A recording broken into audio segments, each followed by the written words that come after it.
صمت مطبق يخيم على قصر المونكولوا في مدريد. شاشات المراقبة تنقل صورا تحبس الأنفاس لأكثر من 70,000 شخص يتدفقون كالسيل البشري نحو حدود سبتة المحتلة في أزمة 2026. لو حدث هذا المشهد قبل عقدين من الزمن لكنا رأينا القوات الإسبانية تستنفر أساطيلها ومروحياتها العسكرية تمزق سماء المنطقة، والتهديدات تمطر الرباط من كل حدب وصوب. لكن المفاجأة التي أخرست الأعداء قبل الأصدقاء هي خروج كبار المسؤولين الإسبان بأصوات خافتة ونبرة دبلوماسية ناعمة، لا ليوجهوا الاتهامات بل ليقدموا آيات الشكر والإشادة بالتعاون الأمني المغربي. ليس من يجيد قراءة التاريخ ويفهم جيدا عقيدة الرباط الجديدة، فما الذي تغير بين ليلة وضحاها؟ وكيف أجبر المغرب إسبانيا على ابتلاع لسانها؟ دعونا نغوص في أوراق التاريخ لنفهم كيف صنع مغرب اليوم الذي يرعب الخصوم. أهم خلاصة استنتجها العالم والمراقبون الدوليون من أزمة سبتة غير المسبوقة في 2026 هي أن الكلام الذي نطق به وزير الشؤون الخارجية ناصر بوريطة في سنة 2021 لم يكن مجرد استهلاك إعلامي عابر. تذكرون جيدا تلك الفترة المشتعلة عندما اندلعت الأزمة الدبلوماسية الطاحنة بسبب استقبال إسبانيا لزعيم جبهة البوليساريو الانفصالية إبراهيم غالي بهوية مزورة واسم مستعار بن بطوش في طعنة غادرة من الخلف ودون إخبار الرباط. حينها خرج بوريطة بتصريحه المزلزل والشهير: المغرب اليوم ليس هو مغرب الأمس. هذه الجملة التي تبدو بسيطة في تركيبها كانت تحمل في طياتها تحذيرا استراتيجيا عميقا وإعلانا رسميا عن ولادة نظام جيوسياسي وعسكري جديد في المنطقة. الرجل كان يعرف جيدا ما يقول، وكان يدرك أن خلف هذه الكلمات آلة دولة تعمل بصمت لبناء قوة عسكرية ودبلوماسية هجومية لا ترحم. وتخيلوا معي حجم المفارقة: في 2026 تشهد مدينة سبتة المحتلة محاولة اقتحام تاريخية شارك فيها أكثر من 70,000 شخص، ورغم خطورة الوضع وانهيار الأعصاب على الجانب الإسباني لم يتجرأ أي مسؤول بارز في الحكومة الإسبانية الحالية على توجيه اتهام رسمي واحد للمملكة المغربية أو تحميلها مسؤولية ما وقع. على العكس تماما، رأينا حالة من التودد السياسي، حيث خرج عدد من المسؤولين الإسبان بتصريحات تتسابق للإشادة بالجهود الجبارة والتعاون الأمني للمغرب، مؤكدين أن التنسيق المستمر مع الرباط كان طوق النجاة الوحيد لتدبير هذه الأزمة الخانقة. هذا المشهد يطرح سؤالا جوهريا يزعج جنرالات قصر المرادية في الجزائر قبل أن يزعج ساسة مدريد: كيف استطاع المغرب قلب الطاولة وتغيير موازين القوى بهذا الشكل الجذري؟ لفهم عمق عبارة المغرب اليوم ليس هو مغرب الأمس يجب أن نعود بالزمن إلى الوراء لنفهم حجم الاستهداف التاريخي الذي تعرضت له هذه الأمة. لم تكن الجزائر يوما قوة عظمى في العلاقات الدولية، ولم يكن لها أي ثقل سياسي أو سيادي في البحر الأبيض المتوسط، بل كانت مجرد كيان يخضع للسلطة العثمانية قبل أن يبتلعه الاستعمار الفرنسي بالكامل كمقاطعة فرنسية. بالمقابل كان المغرب دولة أمة إمبراطورية عريقة ذات سيادة تضرب بجذورها في أعماق التاريخ، مما جعله محط أطماع القوى الاستعمارية العظمى. وهنا نفتح قوسا لنسأل جيراننا في الشرق وداعميهم: هل كانت هناك يوما دولة في جنوب المغرب تسمى البوليساريو؟ من هم رؤساؤها؟ ما هي عملتها؟ ما هو عملها؟ ما هي المعاهدات الدولية التي وقعتها؟ الجواب الذي يعرفه العالم أجمع هو لا شيء. البوليساريو مجرد كيان وهمي صنع في مختبرات الحرب الباردة سنة 1973 لأسباب تكتيكية تخدم أجندات خارجية لاختراق المغرب ومحاصرته. التاريخ الحقيقي يسجل أنه في عام 1830 وقف المغرب موقف الكبار لدعم مقاومة الأمير عبد القادر ضد التوغل الفرنسي، وهو الموقف الذي دفع ثمنه غاليا في معركة إسلي الشهيرة عام 1844، حيث انهزم الجيش المغربي أمام الآلة العسكرية الفرنسية الحديثة.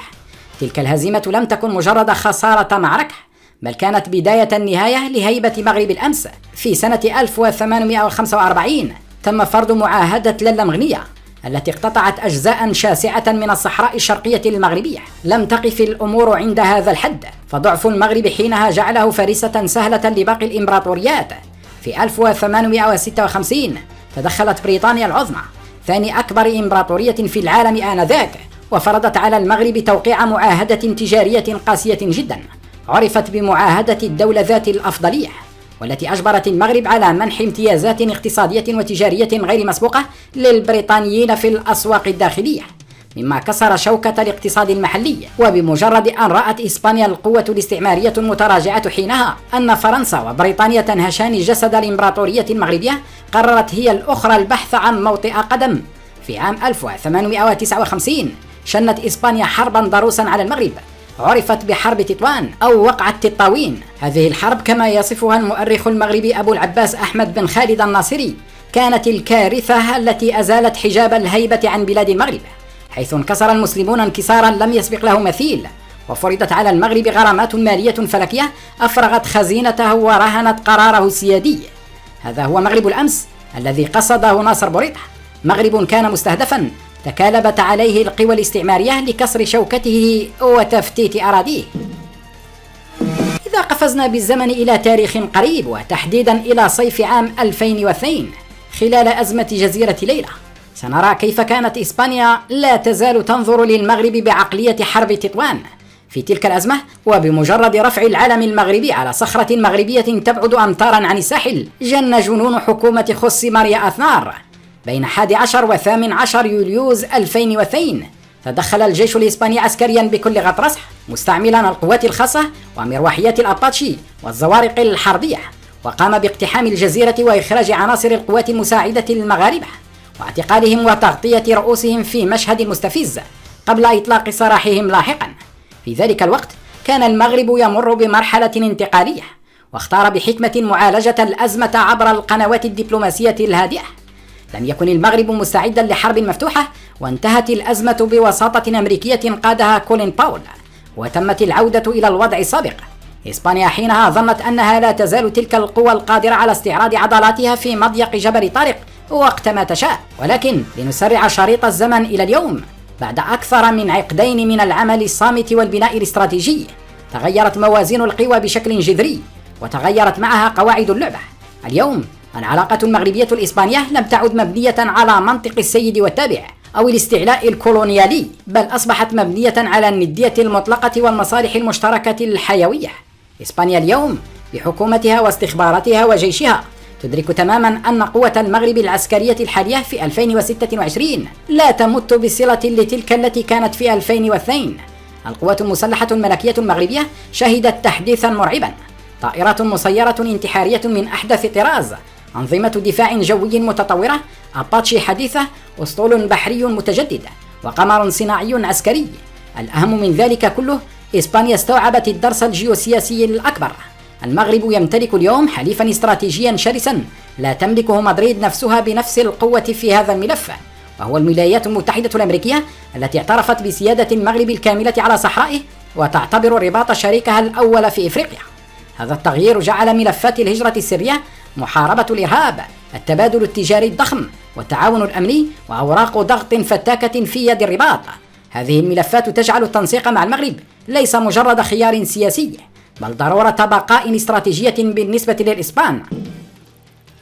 وأمام هذا العجز الرسمي الإسباني عن مجابهة أسد الأطلس، نلاحظ أن أكبر الهجمات والانتقادات الموجهة للمغرب تأتي غالبا من بعض المنابر الإعلامية المحسوبة على جهات معادية أو من أحزاب المعارضة، وعلى رأسها أحزاب اليمين المتطرف مثل حزب فوكس. هؤلاء يستغلون أي أزمة كأزمة عبور 70,000 شخص في سبتة المحتلة للعزف على الوتر القومي ومحاولة تحقيق مكاسب انتخابية داخلية وتجيش الشارع الإسباني. لكن دعونا نكون واقعيين، وحتى إن افترضنا أن هذا اليمين المتطرف وصل إلى سدة الحكم في مدريد مستقبلا، فما الذي سيتغير؟ التجارب السياسية التاريخية تثبت دائما أن منطق الدولة والمصالح الاستراتيجية العليا يكون دائما أقوى بكثير من الخطابات والشعارات الانتخابية الفارغة. أي حكومة إسبانية يمينية كانت أم يسارية، بمجرد أن تتسلم مفاتيح قصر المونكلوا وتطلع على التقارير الاستخباراتية الحمراء، ستجد نفسها مجبرة طائعة أو كارهة على التعاون والتنسيق الدقيق مع المغرب.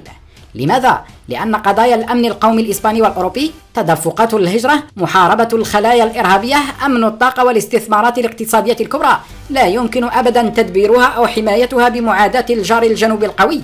غضب المغرب اليوم يعني غرق أوروبا في موجات بشرية لا تنتهي، ويعني ثغرات أمنية قد تكلف أوروبا أثمانا باهظة. في الختام يمكن القول بكل ثقة إن المملكة المغربية الشريفة التي دفعت ثمن سيادتها غاليا في الماضي بسبب تحالفات الإمبراطورية عليها قد استعادت اليوم موقعها الطبيعي كصانعة للقرار الإقليمي.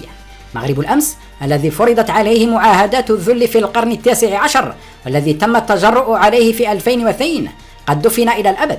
نحن اليوم أمام مغرب يفرض شروطه، يحمي حدوده ويعيد كتابة تاريخ المنطقة بقلم من رصاص، والويل لمن يعتقد أنه يستطيع اختبار صبر الرباط. نراكم في فيديو قادم، والسلام عليكم ورحمة الله تعالى وبركاته.